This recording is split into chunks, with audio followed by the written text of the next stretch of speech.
Hi, welcome to the Richard Gabili YouTube channel, and for today's tutorial, I will be teaching you on how to change raise eyebrows options in head tracking on iPhone X. But first, kindly subscribe to this channel and don't forget to hit the subscribe button and the bell to notify you for the new updates. And let's start.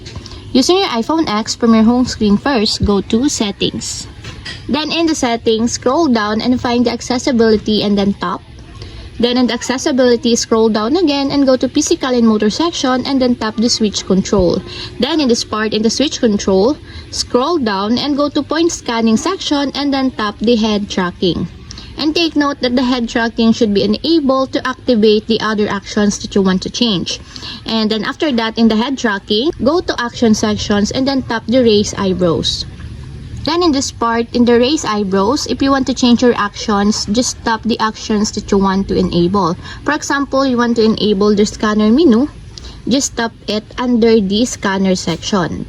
Just like this, until there's a check mark on the side. And also, if you want to change your actions, under the system section, just tap the actions that you want. For example, the notification center, just tap it until there's also a check mark on the side to enable.